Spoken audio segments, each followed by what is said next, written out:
Allegiance. I pledge allegiance to the flag of the United States of America and to the republic for which it stands, one nation, under God, indivisible, with liberty and justice for all.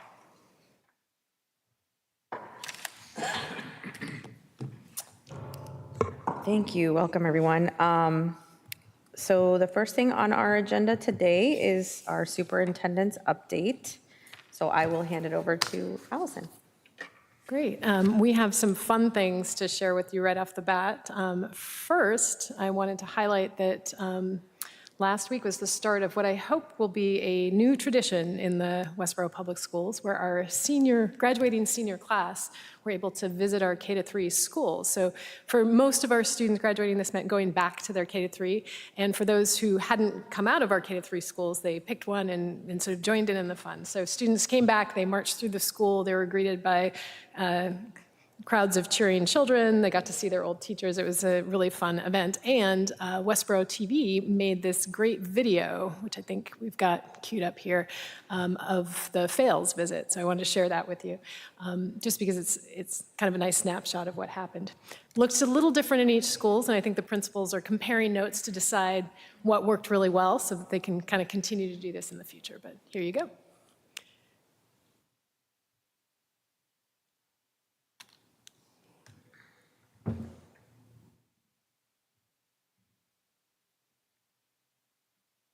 Maybe. Is there sound? Because it's off. What's that? Sound on the video or no? The sound is off. That's not the issue. Every time you try to give a demo, Yeah. something.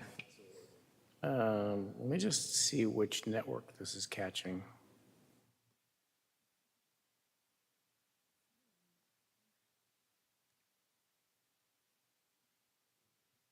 Sometimes it defaults to the school when really the town network would be better here.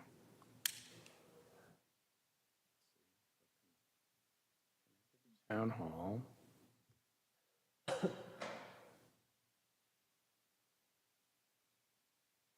Fingers crossed.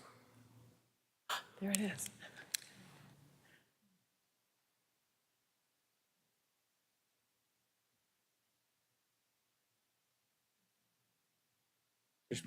There we go.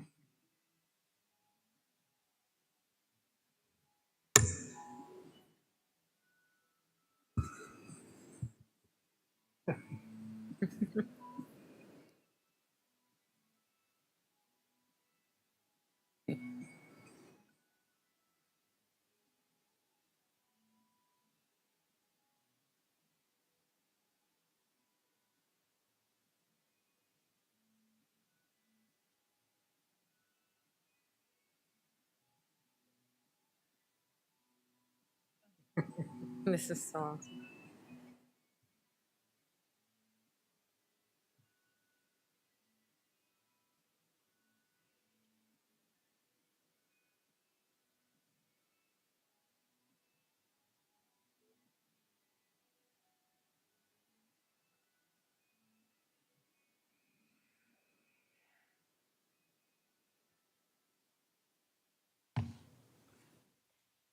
As I said, it looked a little different in each school site. There was a moment at Armstrong, I happened to be at Armstrong for this, where the principal said something about going on the roof, and I thought he was somehow suggesting that the entire senior class was going to go on the Armstrong roof, and I thought, no, we should not do that. He went up and took an aerial photo, so we have this great photo of all of them from above. And they got to spend some time on the playground and all that, so it was a really great event for everybody. Also, I wanted to do a quick run through, and I know you are all aware of this, but just a quick update on summer projects. So that's Well, do you want me to first put on the, I was going to save that till later. Is that is okay? fine. That's a fun one. Wasn't sure of timing. I've got to kind of keep the fun things interspersed with the less it. fun and exciting.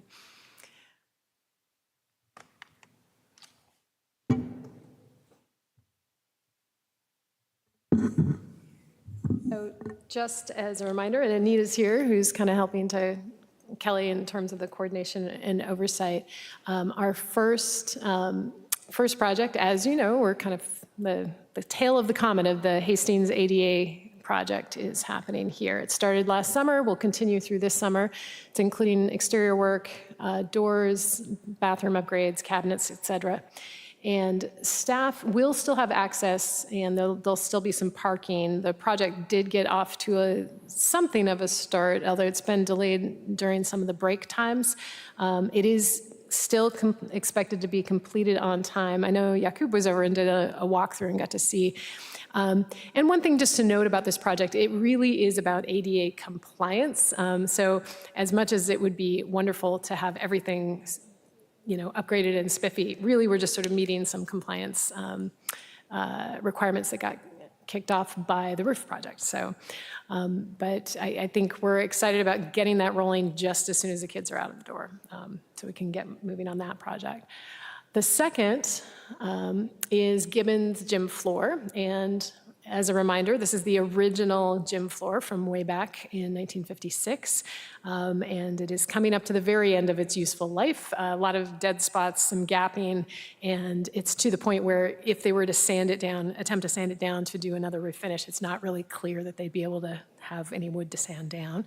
So that is going to get pulled up, and there will still, again, be access to Gibbons along that front side, even with this and the parking lot work going on. We believe there'll be access through the front door at the Gibbons School, and it's expected to start and complete by the end of the summer. It's a bigger project than you would think, because not only are they tackling the floor, they have to pull out the bleachers, pull out the divider, and deal with subfloor issues.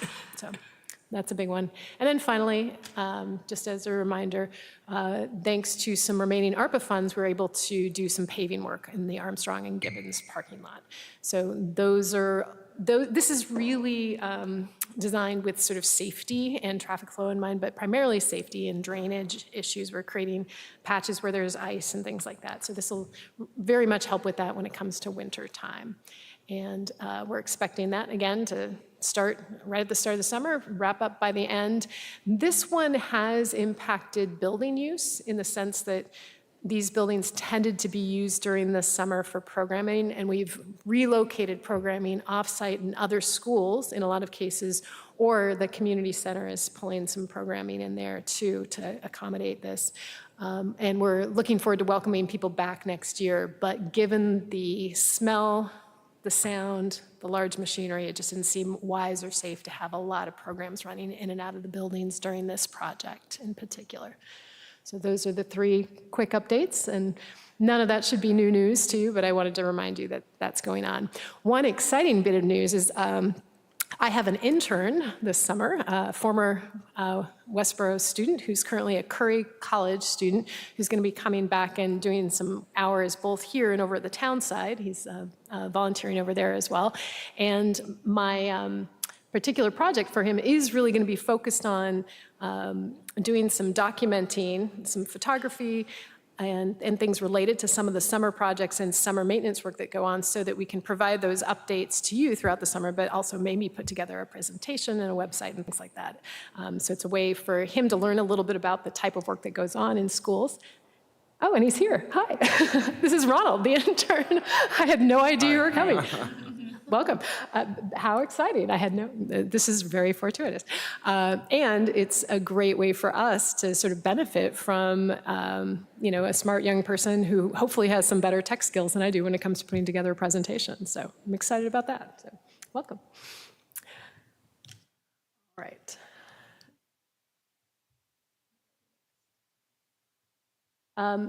I wanted to, and this is just a quick note, I shared with you, we had talked about the timeline for evaluation, and my goal was to get you something in writing by next Monday, so I pushed through and got it to you today.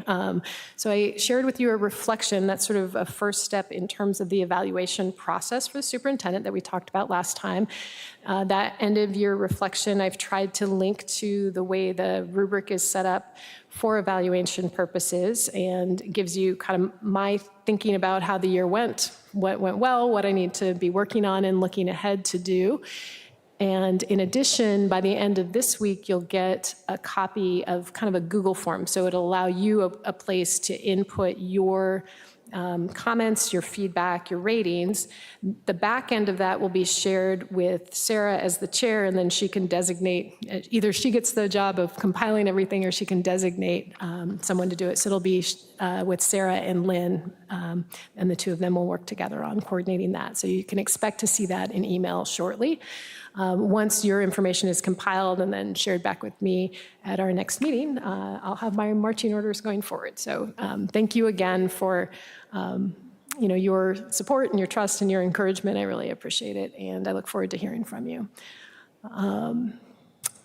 The next up on that, we have a donation. This is a wonderful donation for the Armstrong School. Principal McCann reached out to let us know that AIS, which is in Leominster, had offered up some workstations and chairs to donate to the school. The grand total is actually, I'm doing the math on this in my head, not very effectively, 6,000 plus about, it's close to $10,000 in stuff. And I think these are going to be great, useful items for staff in their classrooms. We do need your approval, so later in the evening tonight, that's on the action items, is approval of this donation. Unless you want to knock that off the list right now, it's your call. Do you guys want to go ahead and take care of that now, just so it's Yes. taken care of? Okay, so somebody wants to make a motion? Motion to accept the donation to Armstrong. Do I have a second? Second. Any discussion? All in favor? 500. Okay, great. And now, since we're speaking of Armstrong, I was going to jam in the other thing that's not on the agenda, but a bit of late-breaking nice news. So yesterday, was this just yesterday? Oh gosh, this week is compact.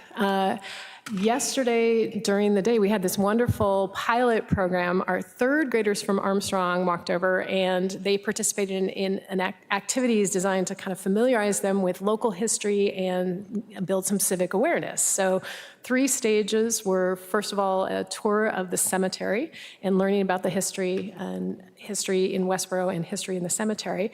They got to stop at the Historic Commission and learn about some of the artifacts and history there. And finally, they had a session in here with our own town moderator, John Arnold, ran a mock town meeting for our third graders, and they got to discuss and debate. And hot off the presses, you might be the first people to see this, Westborough TV put together a quick video that they made of the whole thing together. So that's probably even more informative than me talking. We'll let that one run for you.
So a few thank yous. I have to give some credit to the Historic Commission Chair, Christian Hedrick, whose office is on this floor, actually, right over there, I think.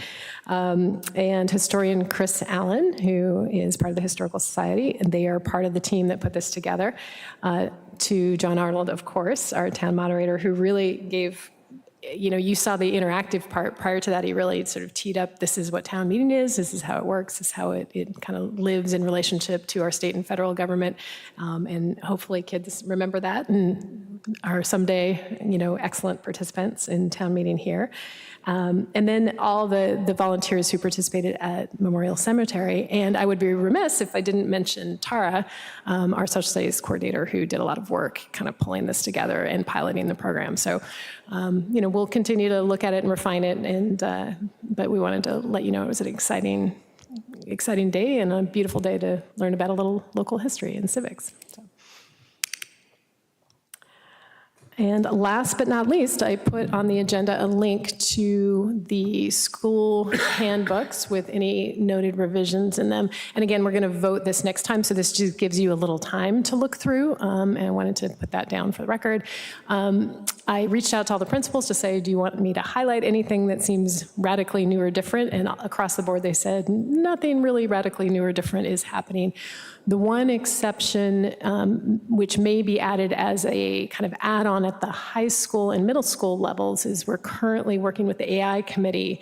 And as part of that work, we may be creating a separate sign-off for students related to AI use, just a kind of set of guardrails around, disclosure of use, being informed about what it is, making sure that they're checking in with teachers about when and how to use it, those kinds of things. So we're working that through right now, and it won't be included here yet, but we'll likely be coming back to share that with you in the not too distant future. So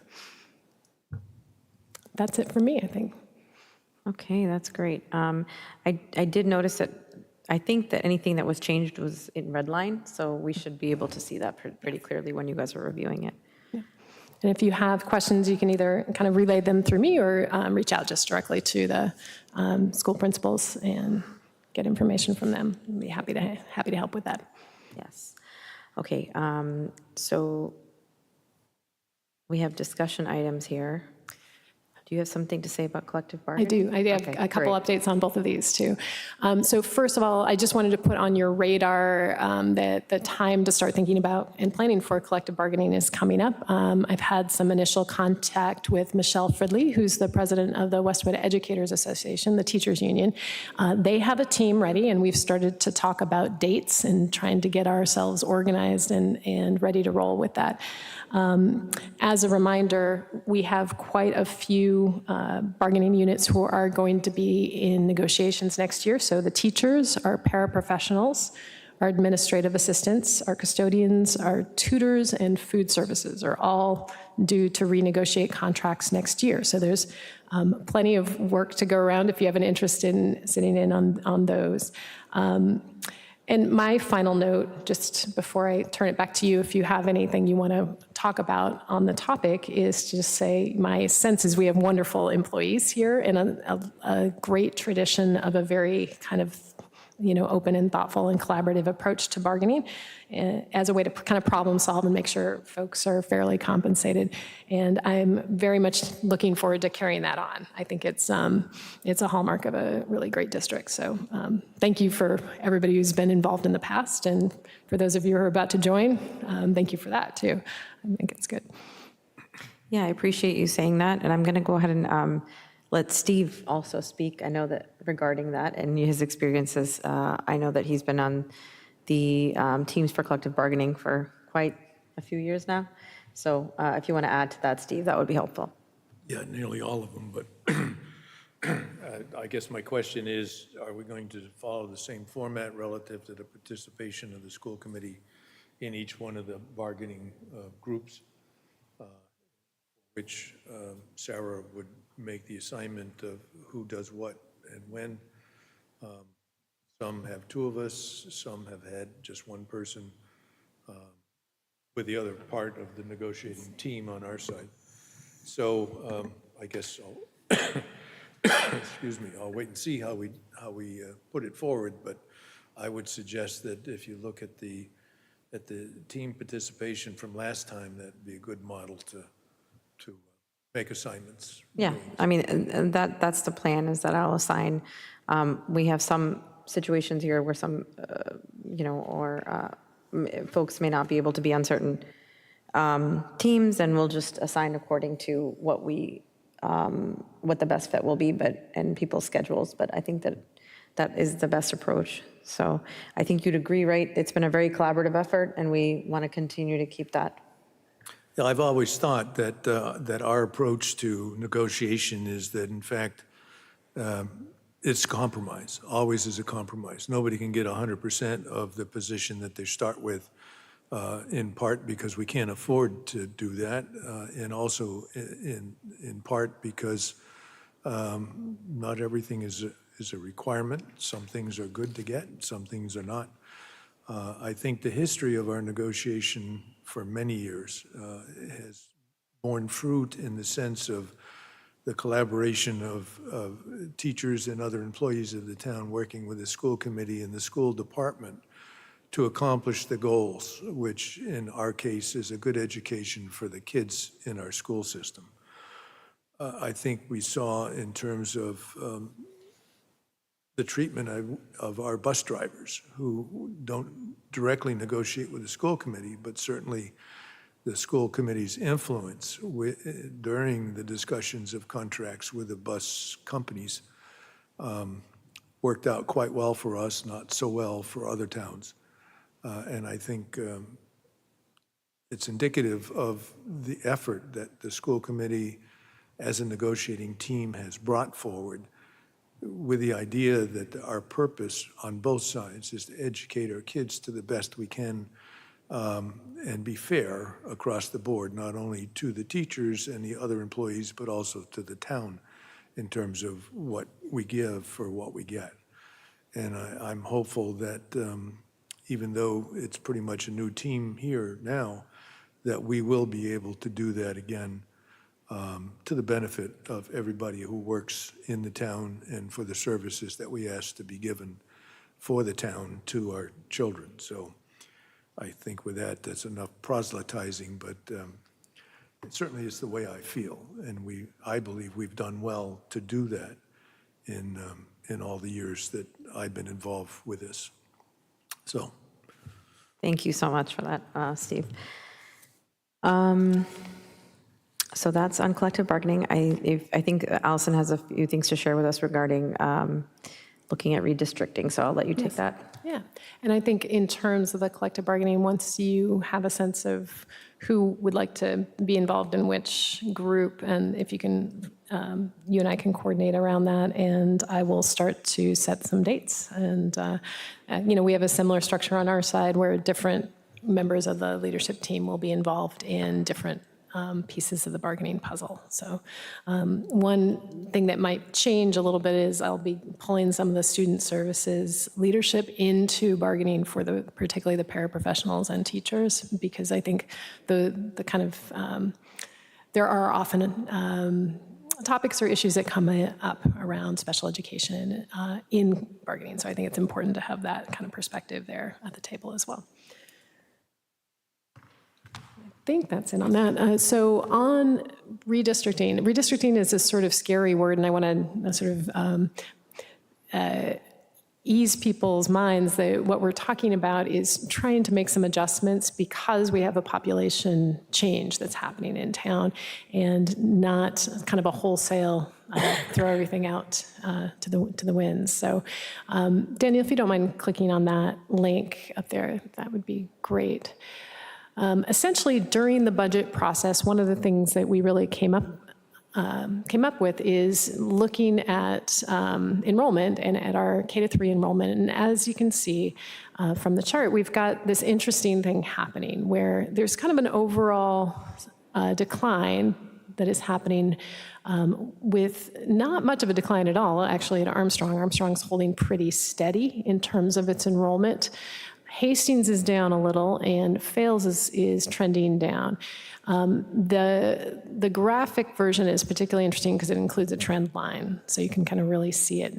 So in addition to some of the up and down. I do want to note those 2025 to 2026 numbers, those are as of today, so those could shift. So those are our projected enrollment for the fall as of today. I do anticipate those numbers will climb before the end of the summer. They typically do. So we will see a little bit of a change there. But the reality is, we reduced sections at Fales, and Fales is this beautiful new building, and having classrooms that aren't being used in a beautiful new building just plain doesn't make sense. So that's really the thinking behind some redrawing of the district boundaries. Now, that being said, the process we know is complex.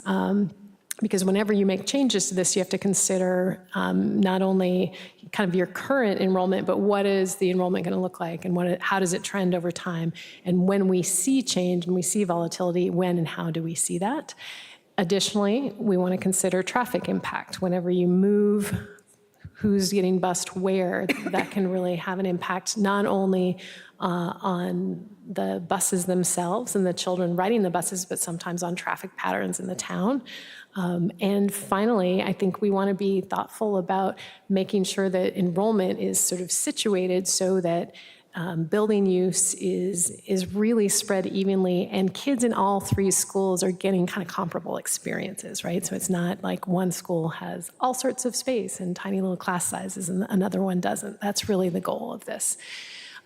So to that end, we have started looking for a consultant that does this work. There are people who do this very specific work. We've gotten some good recommendations from nearby districts, and we think it's going to come in at a pretty low price point. This isn't a massive, you have to go out to bid situation. It's more, contacting some pre-approved vendors and getting some quotes from them and doing some comparative analysis. So I wanted to share with you that we're starting to do this work in earnest, that the goal would be to complete the study by the end of the summer, just to get that data from the consultant, and then bring it back with some options to consider. And that can really inform the budget process for next year. That's really important. So we're not looking to make changes to lines this year. It would really be looking ahead to the 26-27 school year. In addition, we'll be careful to look at things like siblings and how do we make this shift happen in a way that works for families to the best of our ability. We want to make sure we're not disrupting folks who we know have big attachments to their particular neighborhood schools. So we'll do our best to kind of find a pathway that keeps those things intact if we can. Anything else I'm missing here on this? So I wanted to reach out to sort of share with you, this is where we are. It's very early phases. We do know it's a topic that gets people anxious, so we wanted to start talking about it and kind of say, we're going to take it slow and be thoughtful, but also to ask if there's a committee member that wants to be kind of a liaison to this project. The group that meets internally will include Anita and myself. It'll include our student services director and also the three principals. And I don't know, anybody else? I think we've batted around a few ideas. That was mostly the team, but having a school committee member involved in some of that discussion would be great. We will be having some initial work that we do ourselves, likely a very initial meeting with the consultant that we hire so that we can sort of set the stage for that person, and then they will be reporting back to that small group before we bring anything forward. So that's the scope of what we'd be asking for. Okay, thanks for that update, Allison. Just want to say, so I will speak with the individual school committee members and see what everyone's appetite is for who would like to participate in this. I mean, I'm happy to if somebody else does not want to take that on, but I'm also open to, whoever would want to. I just want to say with regards to this that, like Allison began the conversation, in the beginning she stated that this is something that can cause anxiety, and I just want to make sure that everybody understands this has been a long time coming. This is not something that just popped up and that, this year our new superintendent came along and said, we're doing this. This is something that has been in the works and it's been discussed at great length. It's very, we want everyone to know and understand that it's being done with a lot of care and thought. There's going to be, again, engaging this consultant we're engaging that for this exact reason, to ensure that all of the steps are taken to ensure that this is done with the most care and least impact or negative impact if, we want to eliminate that to the best of our ability. So I just do want to make clear that this is not something that just showed up out of the blue. It's been discussed for several years, and I think it is really now time, and it's necessary. If we've had several folks come to the school committee and talk about some of the inequities in those schools, and just due to pure numbers. And I think this is going to really help to make that a better situation. So I just wanted to make that comment. Was there anything else, Allison, that you wanted to add to that? Not for me, but if there are any other kind of thoughts or considerations from the committee, I mean, my job is to kind of get feedback from you and think about it as we're I'm happy trying to hire a open that consultant. up to discuss, for a little bit of discussion if anybody has any comments. I have one question. Will this consultant or part of this effort also include like a long-term enrollment study? It might. I think we'll have to look at this cost cost of that. I would hope that the person that we hire, the company that we hire, will take that into consideration and be able to look beyond. We do get some demographic information through NASDAQ, which I told you that sort of indicates a downward trend. That demographic information does not include any projected impact of development. So anybody we hire, we really need them to look carefully at kind of what's happening and popping in and around the area in terms of development as well. So, Thank you. Anyone else?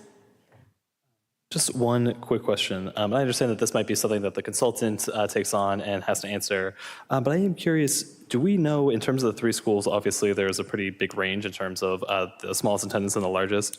Is the intention for them, like are the schools designed in a way or have the capacity that they theoretically should be equal amongst the three schools?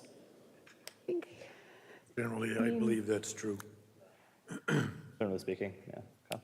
Yep, I mean, Fales obviously has empty classrooms based on the difference of roughly 80 kids over the last few years, and, Can you just restate what you said? I'm sorry, I didn't understand. Just if the intention, if, obviously that we see here that Armstrong has a lot more students than Fales currently, and if that has always been the intention, that Armstrong is just slightly larger than Fales, and it historically has taken on a higher percentage than a third of the student population, or if this is just over time, it's become unaligned, and that this is part of what we're doing is to try to make it a third for each elementary school. I think it's more of the physics of the way it was done. When you have boundaries that, let's say, are the center of a street, okay, as the population in that given area that's dedicated for that school. And let's say there were some developments in there that created the bubble. On the other hand, if you think about the various areas of town that are district, if you will, that way, and so the kids that are in that physical area of town would then go to that school. Now, if you think about let's say the Fales end of town, you're probably peaking out in terms of the age of the population, the parent population in that area. And so the number of kids available within that specific district are not as much, say, as the expansion that happened in the Armstrong district. Redistricting might move a street within the district to another district in order to add more kids to that particular area. I mean, and that's the reason for the consultant, is to do it fairly. Right. I would also, add to that, I think Steve's talking from the historical perspective. I would think that there would not be such an intention that, we're going to have empty classrooms sitting at Fales, right? So it just worked out that way, to Steve's point that this is how the development happened and this is how the lines were drawn, and now it's about sort of moving that back and making sure, at some point it happens. And I do think that all districts go through this where they don't want to have to redistrict, right? So you kind of push it as long as you can. And I think we're at the point where it has to be done. yeah. I think you're asking a little bit about capacity too, and whether there's even, and it does appear to be, from my perspective, relatively even capacity. I know Fales had a design enrollment up to 400 students. And I think the other, Armstrong is almost at that right now, and Hastings is below, but all of them have somewhere right around there if you were to kind of max out where they are in terms of maximal use of space. It's important to note that a couple of the buildings were built at a time when we didn't have programming that was as space intensive. So, some of what's happened in our schools is even though enrollment's down, they feel very full because of how we're using space differently. So spreading out the population among the 3 schools allows us to really do a better job for everybody, I think. So I think that's really the goal. My hunch is they'll come out close to even, actually, at the end of the day. Thank you. I would imagine the goal would be to have equal student-teacher ratio, right? That probably would be the goal.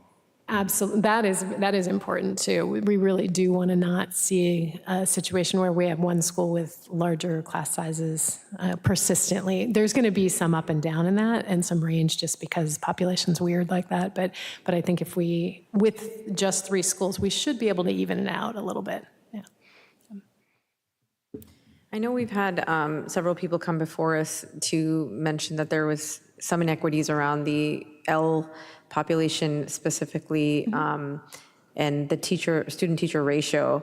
And I think that there's been some adjustments made this year, for sure, and perhaps it was last year, Daniel, that some folks were moved. There was like some FTs, I just don't remember, but up to fails to kind of. I think there was some misinformation that was presented about, like, we had more FTEs at the school that had more Ls. There has not been shifting. But the question that was put on the table is, why does this school have more Ls than other schools? And it's because they're neighborhood schools. So, and that school has always had more staffing to accommodate the fact that they have a higher number of English language learners. And I was going to say, we've adjusted every year whatever we needed to in order to be fair in terms of the teaching. Right.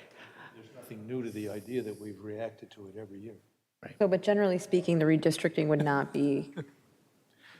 I would say the goal of the redistricting is not going to be to upend neighborhoods in their entirety. That just doesn't seem, that would seem counterintuitive. And, I do think we'll need to think about, one of the things I mentioned is this sort of balance of permanent versus rental housing. I'll be curious to see what the consultant has to say about that. Are there ways where having those 2 things kind of balance out in each of the schools kind of creates more stability in each school environment? I don't know. Those are questions that a consultant is well-versed to be able to answer. In terms of things like service provision, if we have a population of students who have a need, we can always move the staff around for that. That's an easy fix. So. Yeah. Okay. Anything else on that, Allison? Anyone else? Okay, great. So I guess we're moving on to citizens' requests. Do we have anyone here who wishes to speak? Okay, so we have 2, so I guess we'll start with this lady over here, and then we'll go to you, Diane. So just before we begin, we'll remind everyone of the school committee policy regarding citizens' requests. You must be a resident of Westborough. Speakers are allowed to address the school committee about issues within the school committee's purview. Each speaker will be allowed up to 3 minutes to speak to the school committee. Written comments longer than 3 minutes may be presented to the presiding chair before or after the meeting. You are welcome to hand the chair additional comments in writing now or send them via email, and the chair will share them with the other school committee members. Public comment by residents at this meeting is not a discussion, debate, or dialogue between individuals and the school committee. It is an individual's opportunity to express an opinion on issues within the school committee's authority. Our role is to listen carefully to what you have to share with us tonight. Clapping, cheering, calling out, or any other noise during or following a speaker is not allowed. At the close of citizens' requests, school administrators may address what was shared by the speakers if they wish to do so. State your full name and street address. Speak directly into the microphone. Hello, my name is Isadora Oliveira, and I'm here to represent the Hispanic and Latino community here in Westborough. I live in 135 East Main, which is right across McDonald's going to Route 9 to Framingham. I'm a graduate of the class of 2023. I was born in Framingham, Massachusetts, and I was raised here in Westborough my entire life. I went to preschool at Knowledge Beginnings, then elementary school at Hastings. Fun fact, I was the principal's first class to teach when she first graduated. Later, I went to Mill Pond, where I'll never forget Mrs. Staples, the only African-American teacher in Westborough at the time. Then I went to high school, where it was bittersweet. Teachers like Mrs. Pelletier, Mrs. Lamatina, Mrs. Breeze, Mr. P from STARS, Miss Anita Salucci, the librarian, and Mrs. Stoker made the most positive impacts in my school life and of many other students. But there were some that made my experience bad because of their own stereotypes. I had a history teacher refer to immigrants as aliens, and when I expressed that concern to the principal, nothing was done. More times, Westborough High School let racism slide. Somebody vandalized a wall in the staircase near the gym with the N-word, and nothing was done. They weren't able to even find who it was. They couldn't even suspect who it was, and there's multiple cameras going down that hallway and in front of that staircase. They weren't able to do it, but they sure know how to punish everyone that is smoking in the bathrooms. There's this new rule. If you're in the bathroom and people are smoking, everyone's getting detention, even if you had no idea who did it. So if they can implement that rule in the bathroom, they should have implemented that rule in that staircase. Oh, and it gets better. One time I went into the girls' bathroom, and then I find the words, "Make America White Again," F the N-word, F Muslims, F Hispanics. The moment I saw this, I ran to the office and said, very mad, "When is this going to stop, and when will you do something?" The office had 3 other students in there for a different reason, and they all happened to be of Hispanic descent. And guess what they did about this? Nothing. My parents came to the US back in 2000, leaving everything behind. Their families, their material things. The moment that they came to America, they came to Westborough, and we have never left since. In those 25 years, my parents have had a clean record, not even a parking ticket. My mom is a house cleaner, and she cleans here in Westborough and many other towns. My dad works with glass and mirrors. With the 20 years that I have been in Westborough, neither me nor my parents feared ICE, till now. My parents are scared to go to work and get picked up and never return home. This is my biggest fear because it's not just me at home, but also my 11-year-old brother. He's a 5th grader in Mill Pond. He plays football for Westborough and rec basketball. How can I break the news to my baby brother that our parents are gone? How do I sit him down and prepare him for the worst? How do I explain to him that if ICE shows up at school or at the bus stop, that he has to call me as soon as possible and not my parents? My parents gave everything up so my brother and I could have the life that they never had. Why isn't this being talked about in schools? What is the plan if they show up at the bus stops or in school? There's a bulletin board in the high school that is next to the old bank that the high school used to have about all the different sexualities and their meanings. That is important to have in a school.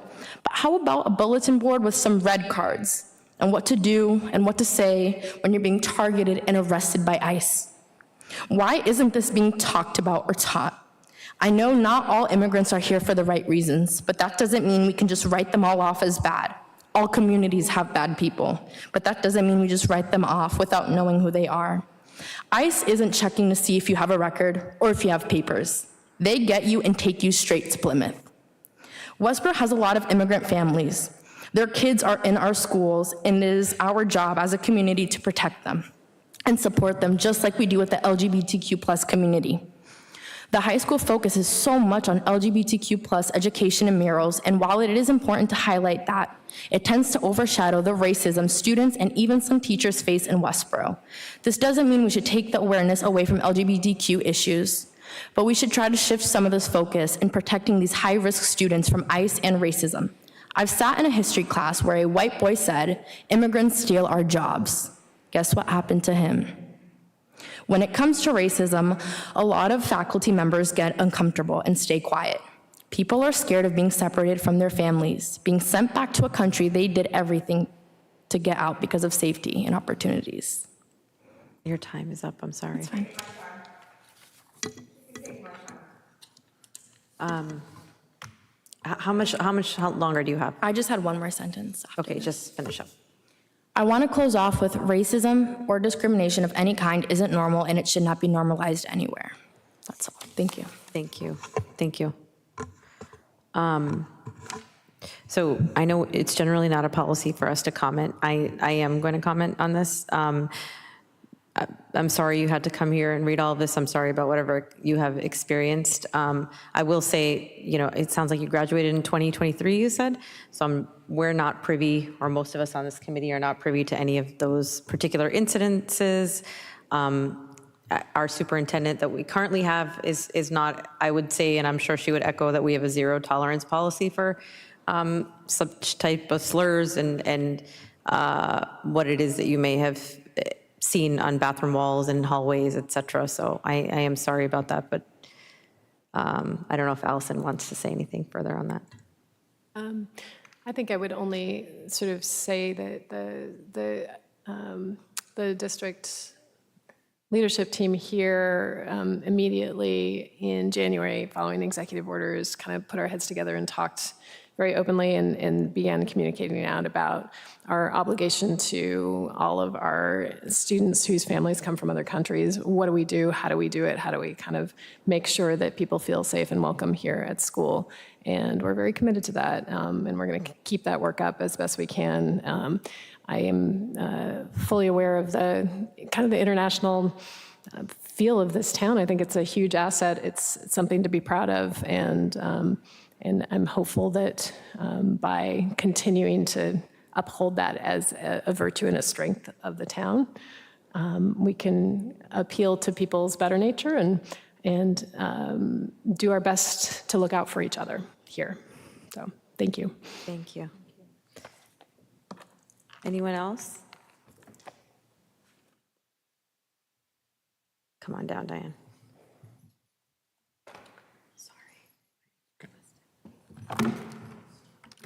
Diane McPherson, 32 Fisher Street.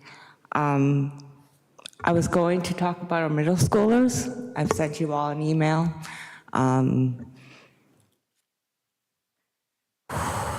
kind of feel like that deserves the attention. I don't know if this is the same person who I'm going to be reading this from, but I read this on Facebook today. Westborough Public Schools, where are you to support the family of immigrant students? I haven't heard a thing from them in a while. Students are scared and parents are scared. There's been no letter or anything coming home about ICE, and it's not talked about the high-risk students.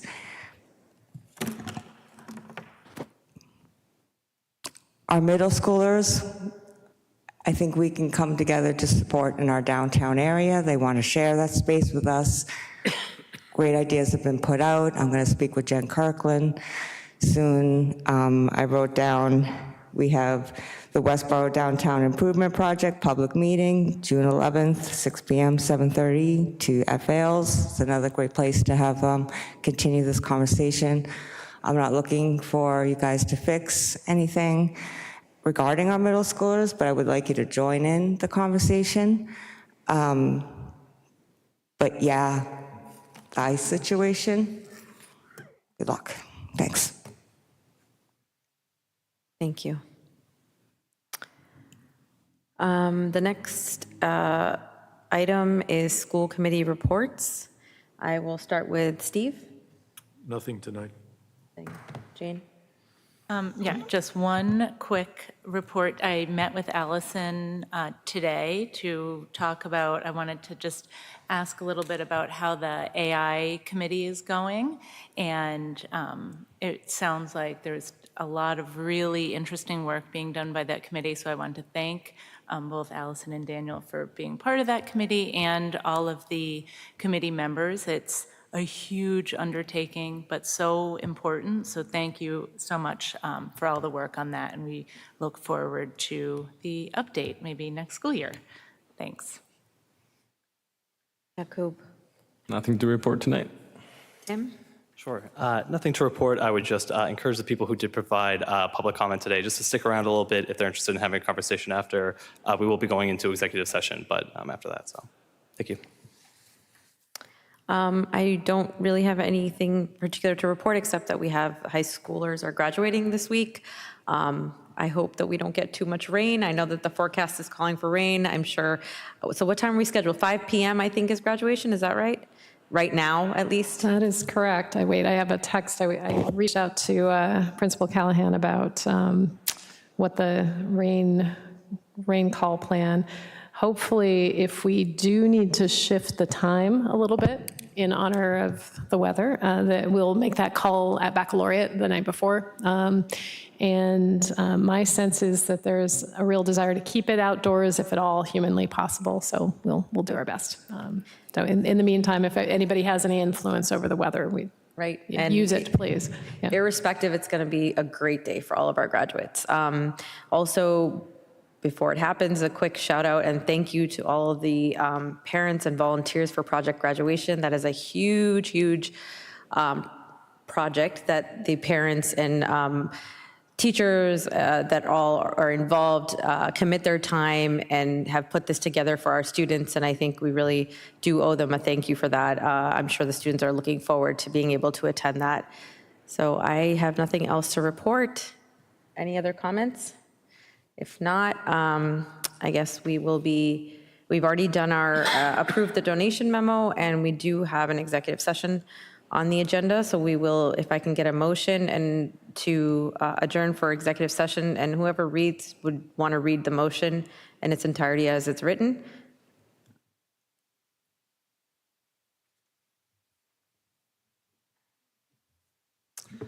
I move that we adjourn to executive session to vote to meet in executive session pursuant to MGL Chapter 30A, Section 21A.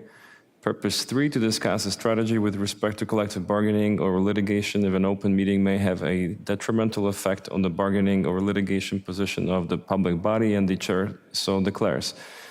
And under MGL Chapter 38, Section 22G2, Purpose 7, to review, approve executive session minutes from September 13, 24, January 8, 25, and January 30th, 25, all executive sessions. Do I have a second? Second. Any discussion around that? All in favor? Aye. 500. We are adjourned to executive session now. Unfortunately, everybody would need to leave, and then